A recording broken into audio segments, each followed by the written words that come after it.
श्री राम। आप सभी भक्तों को आइए भक्तों, वीडियो के माध्यम से आपको हर रोज़ कुछ ना कुछ नई जानकारी हम देते रहते हैं। सबसे पहले तो आप हमारे यूट्यूब चैनल श्री बालाजी धाम खरखोदा को लाइक करें, सब्सक्राइब करें, शेयर करें, इस जानकारी को अधिक से अधिक साझा करें। हमारा उद्देश्य यही है, जन्म में जागृति हो, जन जन में जागृति हो, सभी सनातन धर्म से जुड़े, भगवान का भजन पूजन करें और अपने जीवन को मंगलमय और सुखमय बनाएं। आज के दिन एक खासियत है, हम हर इंसान की खासियत है, इसमें चाहे आप हो, चाहे मैं हूँ, चाहे कोई हो, कि हमारे मन में टिकाव नहीं है, मन में चंचलता है।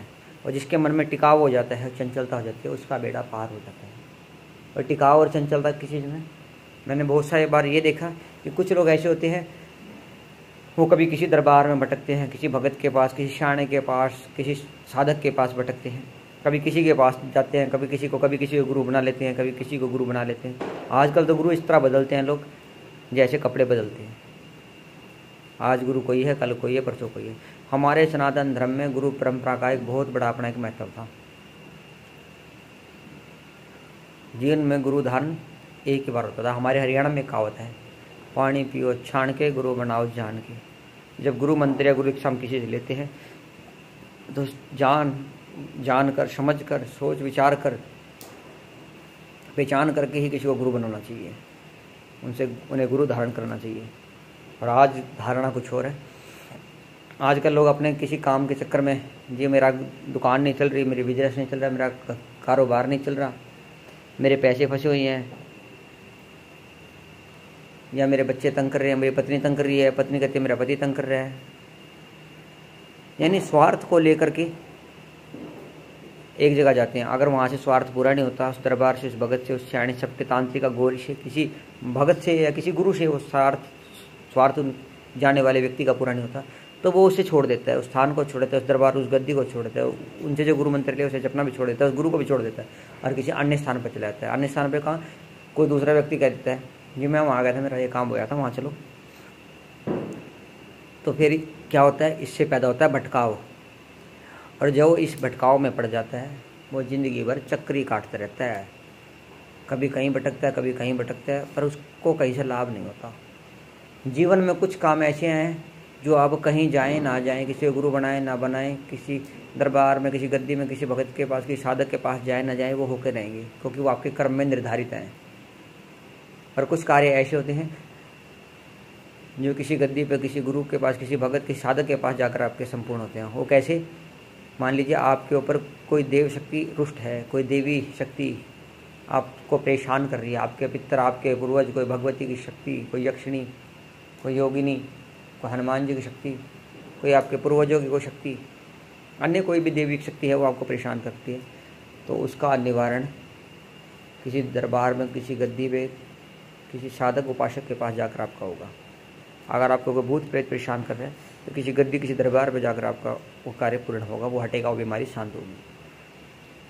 और एक चीज़ और है, ये भूत प्रेत आदि व्याधि जीवन में कष्ट, जीवन में संघर्ष क्यों बना रहता है?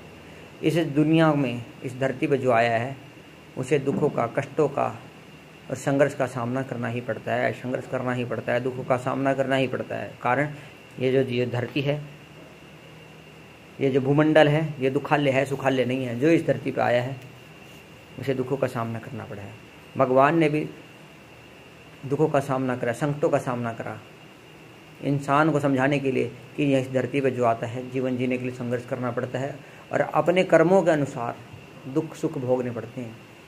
कुछ लोग कहते हैं कि मैंने तो किसी का बुरा नहीं करा, कुछ औरतें कहती है, कुछ आदमी कहते हैं, कुछ बालक आगे कहते हैं कि हमने किसी का बुरा नहीं करा, आज तक हमने किसी का कुछ गलत सोचा नहीं, किसी का बुरा करा नहीं, किसी की निंदा चुगली बुराई हम करते नहीं,